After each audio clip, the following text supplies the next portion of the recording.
Meus irmãos, a paz do Senhor Jesus, nesse momento nós estaremos dando continuidade ao trabalho que nós já estávamos em sala de aula presencial e nós já avançamos bastante. E agora nós vamos continuar esta matéria tão importante, a bibliologia. A bibliologia ela é uma matéria rica em conteúdos e se faz necessário uma aplicação do aluno na leitura sistemática, com perseverança e com bastante afinco, juntamente com o livro que nós estamos. É necessário estar com a palavra, a Bíblia, para que você possa acompanhar de perto os textos bíblicos relacionados com a matéria. Embora este livro, ele constantemente traz os registros exato das Escrituras. Nós estudamos até agora sobre toda a composição da palavra, como ela se desenvolveu, os escritos. E nesse momento e nessa lição, a lição de número 7, nós vamos falar agora um pouco da parte histórica. Então nós já iniciamos lá em sala de aula e agora nós vamos dar continuidade. Então, a época pré-abrâmica. A época pré-abrâmica abrange dois períodos da história. Período antediluviano e a parte 2, que é do dilúvio até Abraão. Então, a parte antediluviana compreende de Adão, a criação, culminando com o casal, Adão e Eva, e que se estende até o dilúvio. E nós datamos, segundo a cronologia bíblica, de 4004 a 2348 a.C. Uma data aproximada. Tudo é aproximado. Todas as datas que nós vamos tratar aqui são datas aproximadas.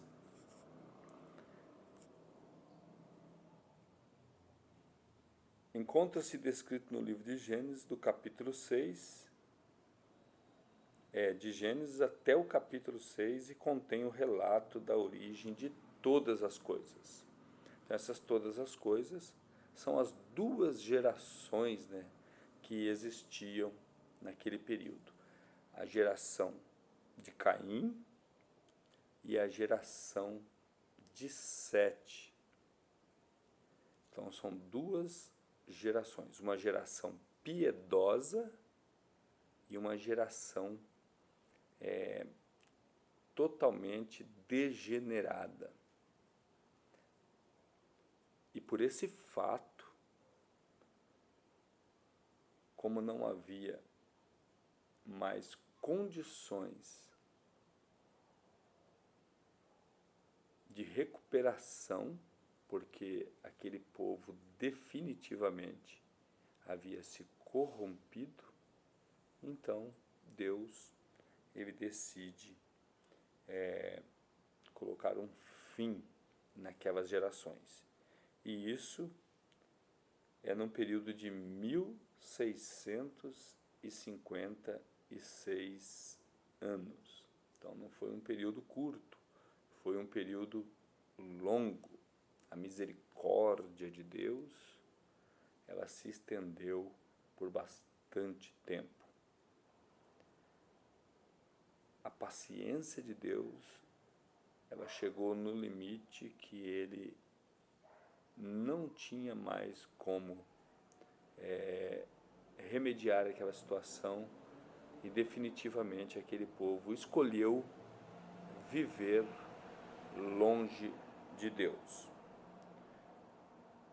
Mas antes que esse tempo chegasse, vamos falar um pouco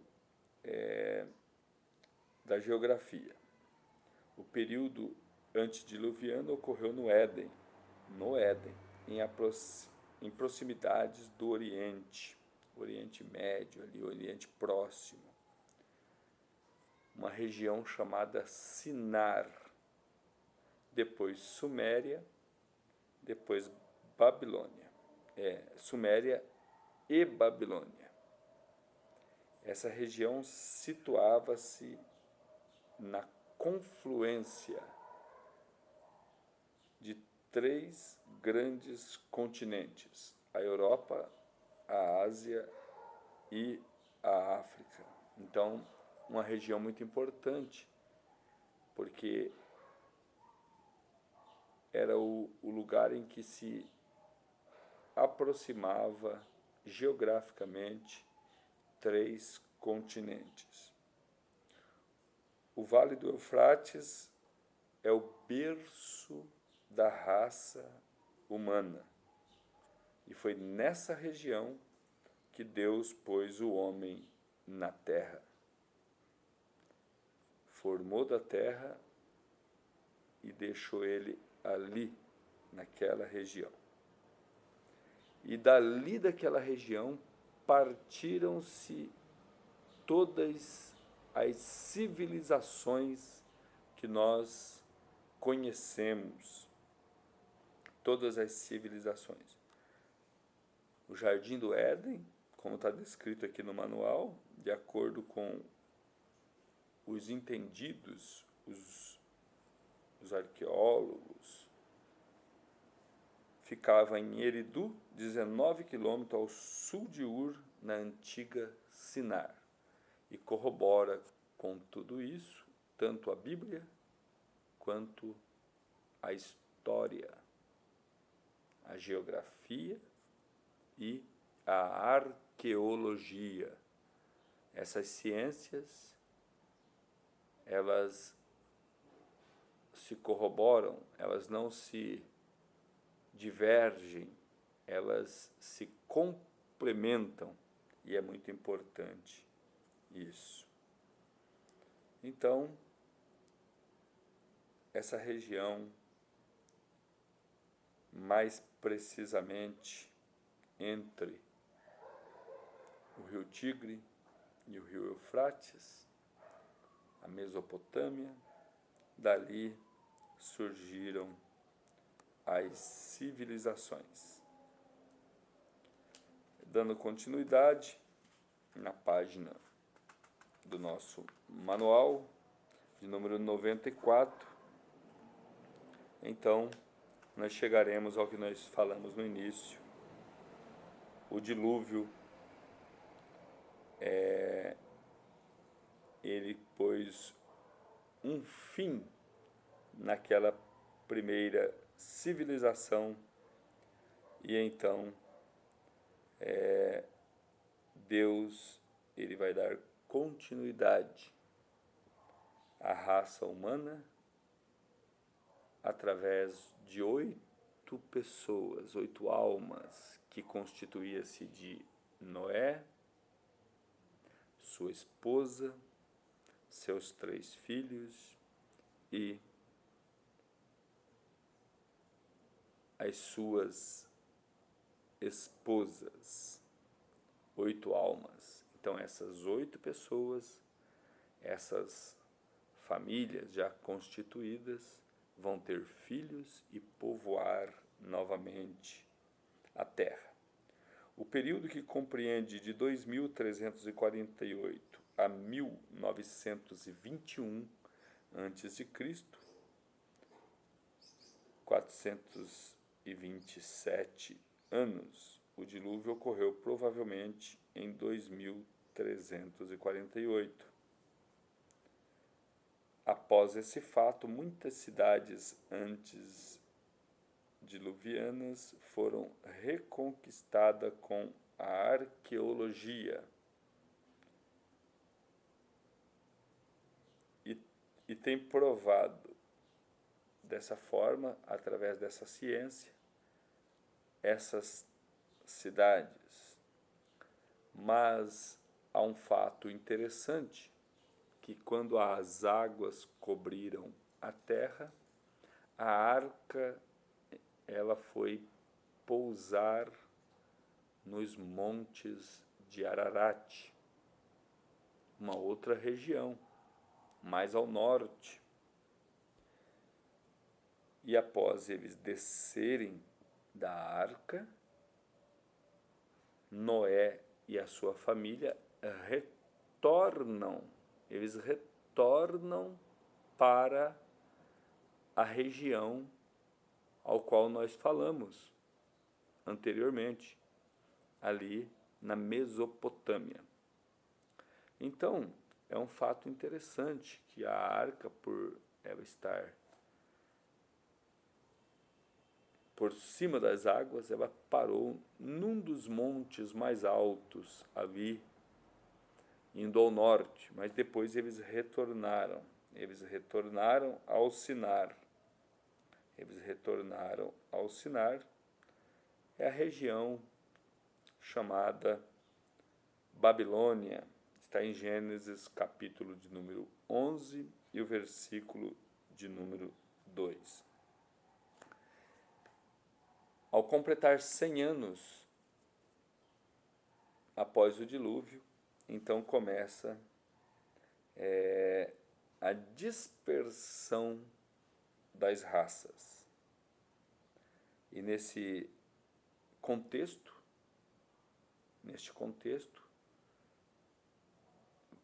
nós vamos conhecer um personagem chamado Nimrod. Ele intentou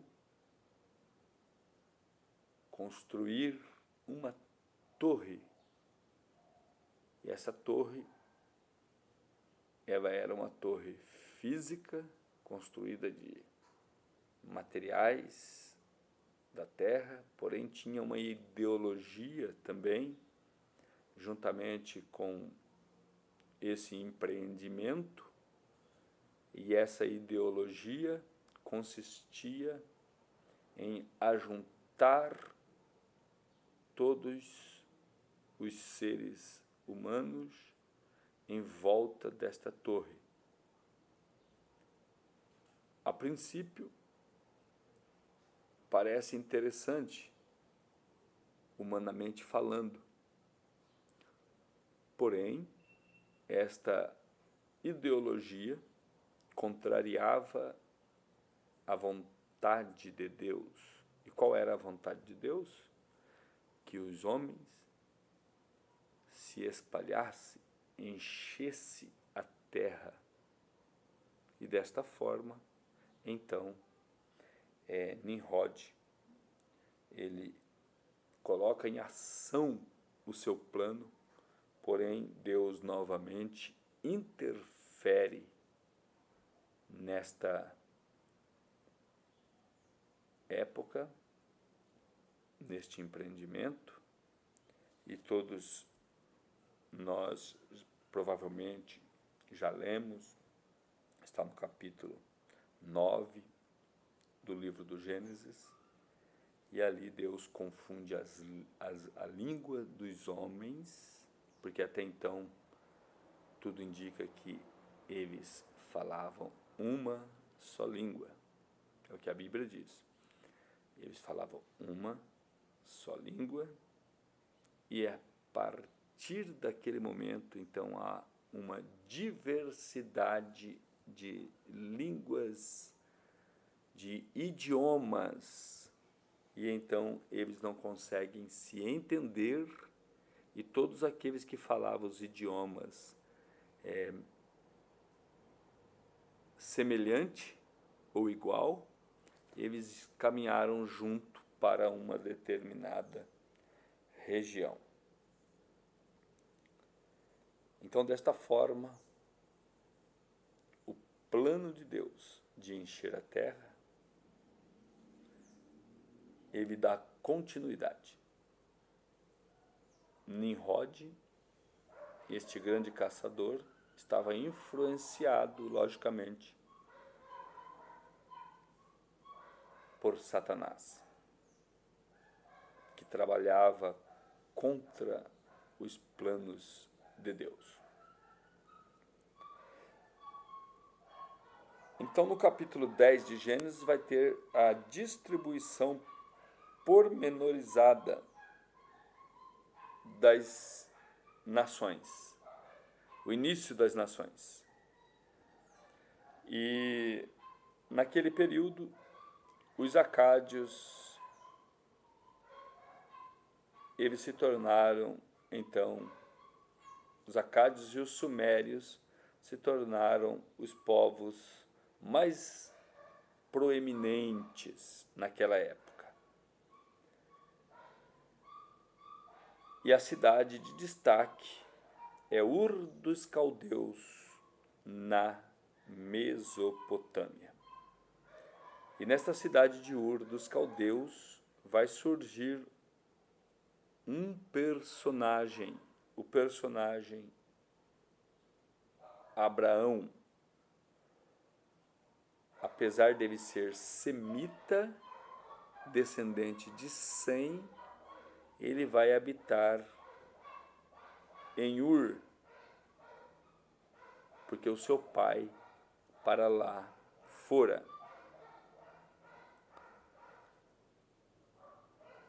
Abraão provavelmente nasceu em Ur em 1996 antes de Cristo. E esse reino, ele dominava desde o Golfo Pérsico até o Mar Mediterrâneo. E nesta época tinha um rei que se tornou muito famoso. É o conhecido Hammurabi,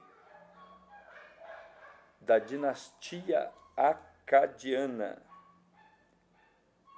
Esse rei, ele ficou conhecido tanto pela sua proeminência, mas o que ficou na história mesmo foi os códigos jurídicos que ele, naquele período, já havia construído um código penal, um código também de relacionamentos, de direitos e deveres. Então é muito importante esse rei, devido à sua influência em várias áreas.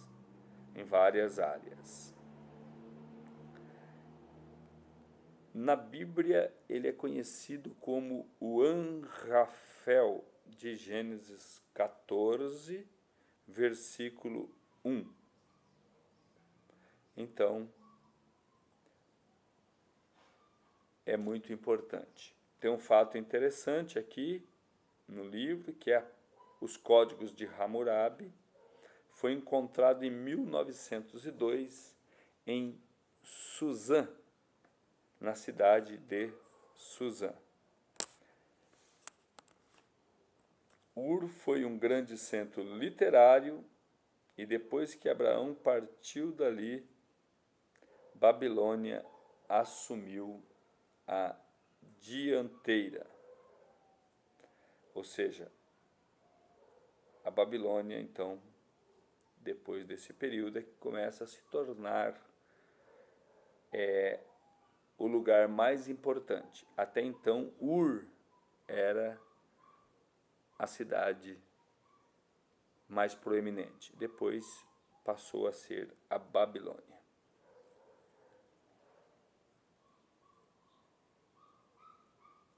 Em Gênesis, capítulo de número 12, vai então contar a história de Abraão. Mas há alguns versículos que corroboram com a história de Abraão. Em Josué, capítulo 24, versículo de número 2, a Bíblia ali vai descrever que a casa em que Abraão crescera era uma casa onde se fabricava ídolos. Então, provavelmente o pai de Abraão, ele era um comerciante, um fabricante de imagens. Esse comércio ele sempre foi muito lucrativo, porque os sistemas religiosos, ele trabalha com a fé.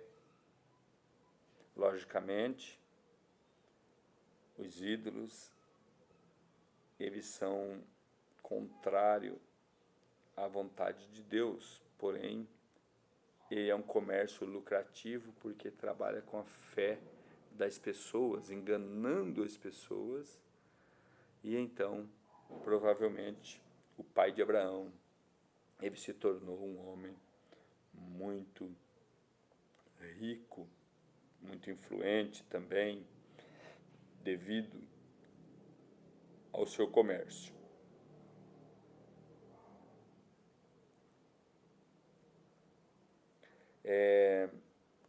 A idolatria ela vai acontecer a partir de Nimrod, e depois, então, ela